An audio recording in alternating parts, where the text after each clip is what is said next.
Hello, everyone. I am Miles. I am the Universe. Um, yeah.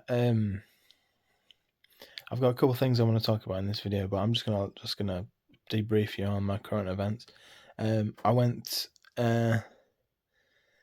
dressed as Shaun of the Dead, Shaun from Shaun of the Dead, this Saturday.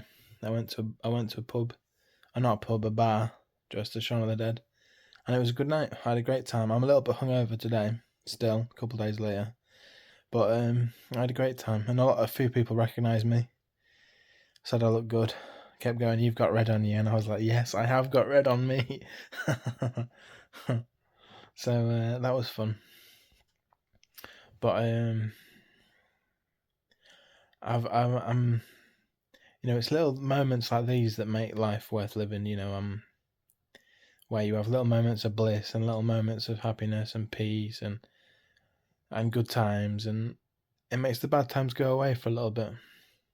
The bad times just fade away, and all you're in is the moment, and we struggle to live in the moment in modern times. Like, we're either looking back into the past and thinking about how good things used to be, or we're looking into the future and we're anxious about what's going to happen, but we're never really present, in the moment. But having those little moments where you get to go out with your friends and have a good time and have a party, have a boogie, that's what it's all about. But I am noticing, and I'm in that boat. I'm in the same boat. There's a drastic rise in mental health issues in current times. I got so many friends that are suicidal, and sad. It's really sad. I go through phases of being suicidal. I just want to be there for these people. I just want to be there and hold them and say, you're loved. You're loved, and you matter. Just because life doesn't really have meaning right now, or there's no goal, or doesn't feel like there's a future. You matter to me. That's you're important to me, and I hope I'm important to you, and I hope we can figure this out together. But it's sad. It's really sad, and it's not just my friends. I imagine it's so many people. So many people. I used to a lot of my viewers are American. Or the algorithm pops up in America, so I don't know if they have a thing like that in America, but there's like this hotline thing called Samaritans in the UK, and it's like a helpline for people that are going through it right now. It's a voluntary service, and people call up and they've got issues. They're suicidal. They're grieving. They're having trouble at work. They're lonely, and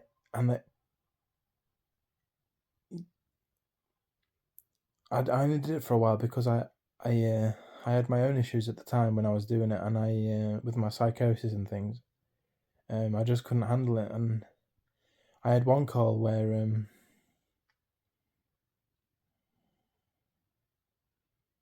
I had a call where somebody killed themselves on the phone, which was intense, but it gave me a real clear insight into the state of affairs of mental health in the UK, but broader the world. And people are struggling, really struggling, and I don't really think things are getting easier for anyone. People are lonely, really lonely. I've always said it.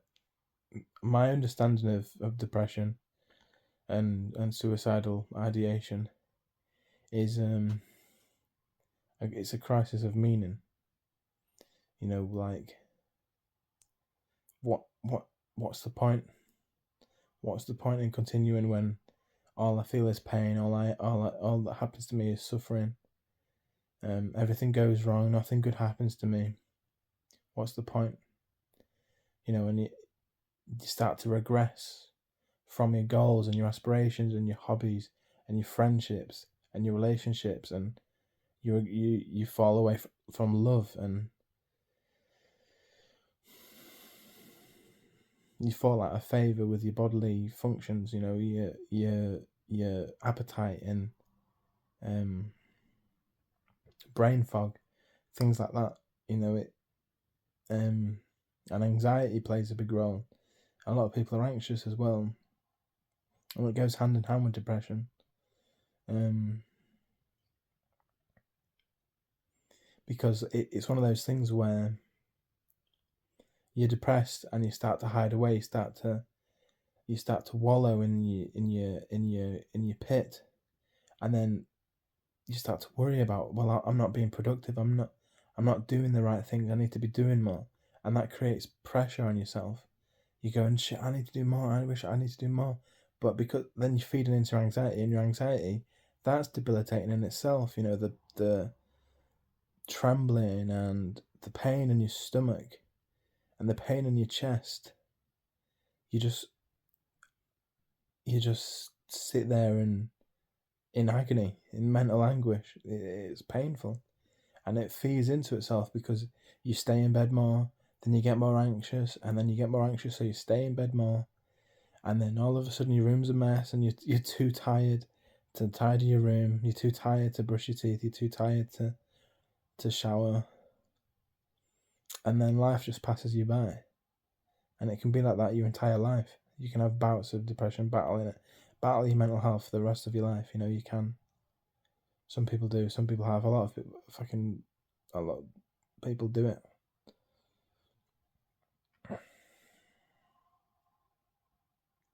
And it's not an excuse. It's not like somebody who's too depressed to shower is like lazy. It's more just like, if I don't even see myself like wanting to live another day anyway, what the fuck is the point of having a shower? If my existence is these four walls, who the fuck cares if I stink? Do you know what I mean? I don't care if my teeth fall out. I'm probably not going to be here in a year's time. That's the mentality of it. It's exasperation and guilt and fear and shame. It's not laziness. So many people are suffering with it, and I need to know. I need people to know, the people that I love, and the people that you love. They need to know this, that they're not alone. They're not alone. They're not suffering alone. Fucking 60-70% of the world is fucking mentally in anguish. It's pain. Their existence is pain sometimes. You're not alone. You're not suffering alone. But you've got brothers and sisters in life that are there for you and care about you and want you to feel good. What would do anything for you? Care about you. Love you to pieces, mate.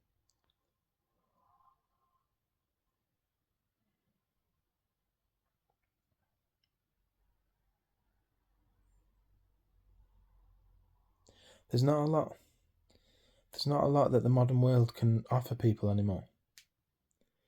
The best that we can hope for is we can travel the world, and some people are lucky enough to do that, and more power to them. Thank God there are still that people out there loving life. Thank God that people still want to try, still want to have families, still want to get married, still want to have a house, still want to travel the world. Thank God for those people, because that's beautiful. That's the point of life, and people are still doing it. They deserve that. They deserve the opportunity to do that. And for the rest of us who can't afford it, or we're not emotionally stable enough, or we're too fearful,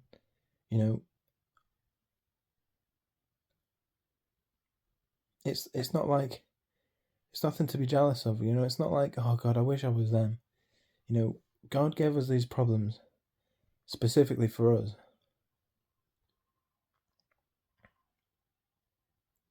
because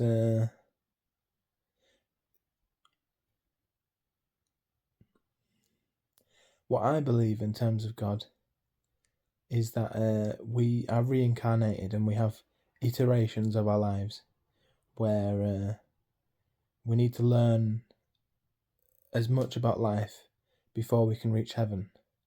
So we go through trials and tribulations, learning and suffering, and it's a sort of purification process to the point where one time our soul will be iterated for the last time and it'll be pure. Hell is a real place, and it is called Earth. You know, it's an ethereal. Life is make believe. You know, it exists through a hallucination. It's 99% empty space. You know, we just give it meaning, and it says in the Bible that Satan is the ruler of Earth. He's like our father. You know, God's our father, but also Satan is. You know, he's like the leader of mankind. Satan and Saturn is the same thing. Saturn, I'm confusing you, and I'm not really explaining myself very well. But basically, the idea is that Earth is like a proving ground. Sorry, I'm going to put my phone on charge. The idea is that Earth is like a proving ground first for your spirit. So I had to learn through hardship to be grateful for my suffering. To be grateful because it provided me with insight and knowledge and wisdom and tenacity and care and finesse. It provided me with a mind that understands people and wants to grow. I used to be. I was quite an intelligent person. I did quite well in my GCSEs and stuff, but I had nothing about me. You know, I wasn't conscientious in any way. I was vain, and I was just goofy and nerdy and silly. But I had nothing really going on up there. And then through my suffering came about my personality, you know, who I was supposed to be. And I'm proud of this person. You know, I'm proud of the fact that I lived through my hardest days. I'm proud of the fact that things didn't beat me down to the point where I couldn't get back up again. Like, I fought for my life. And I feel like that's a sentiment that I'd like people to understand, is that your suffering isn't punishment. It's almost like it's a test. It's a proving ground. It's like if you just do this one thing, no matter how hard it gets, you will be rewarded with something of some kind of reward, deep reward, whether that be you get your goals, you reach this point of like bliss again in your life, and you're like, thank God I didn't kill myself. Thank God I stuck it out, because I've reached the point where I wanted to be all this time. And it could be that, or it could just be like you became the person you were supposed to be. And that is probably the meaning of life, is to be the person you were meant to be and do it fully. It's not necessarily about having fun or being happy. It's about being who you are and being truthful, and truthful to your inner core. Something to be proud of. You know, some people go life without any real trials or tribulations, and in some aspects they live quite a surface level life, and that's fine. I'm not, you know, there's no diss to that, but they don't reach the introspection. They don't reach the insight into themselves that people who suffer are offered. We have deep inner knowledge of ourselves. We have deep understanding of problems. You know, our minds work in a different way. We're very capable people. We're being pushed too hard. It's okay to take a break from life. I saw something. It sometimes you need a transition period.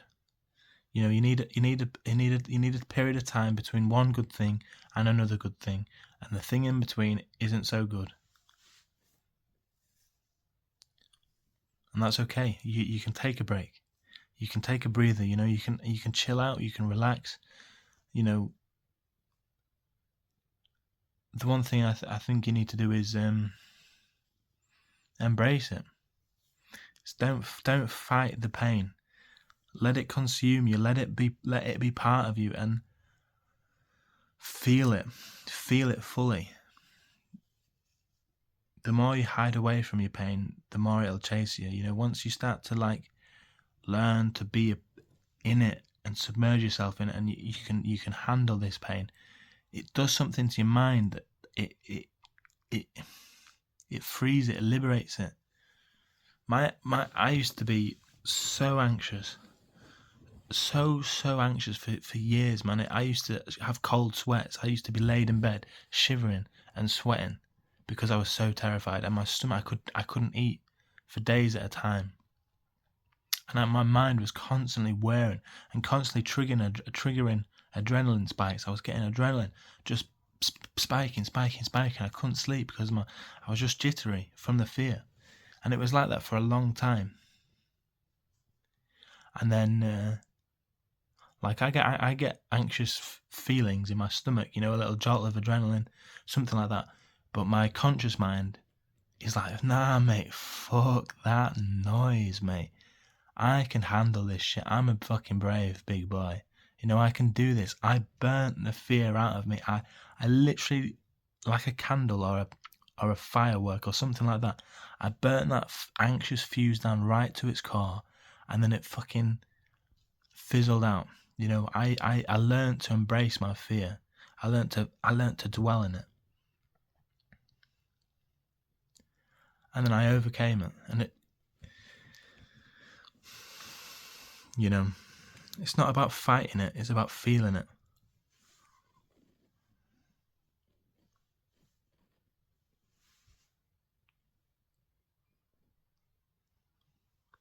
We're all, you know, there's a saying, isn't there? Or there's a mimetic quote that's like, you've survived 100% of your hardest days. You're stronger than you realize. You're more powerful than you realize. It's okay to take a break. It's okay. It's okay to just feel like things are on top of you. You know, maybe you don't need to have all the answers right now.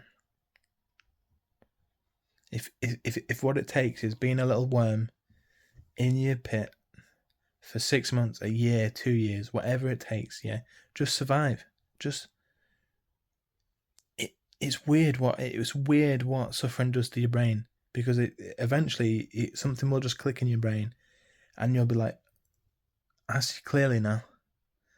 It's called the dark night of the soul in like esoteric language. The dark night of the soul. I think it's like a Jungian term, and it means like once you've reached rock bottom, it's a alchemical process where your soul becomes so tortured that it bursts back like a phoenix. You know, it's burnt to its core, and then it rises again, and you're a better man because of it, or a better woman because of it. Yeah, and it's like an archetypal transformation period in a lot of people's lives. You got to reach rock bottom before you know, to get the insight. How can you understand what heaven is if you haven't seen hell?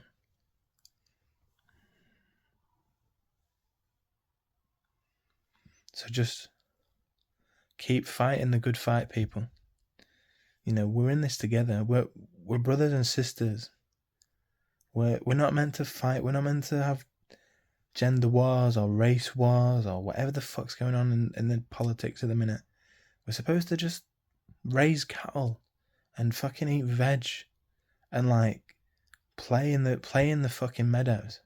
That's what we're meant to do. So don't take it too seriously. This is all fake. It's all fake and it's all torturous and it's all bullshit. You matter. You matter more than you realise. You matter so much.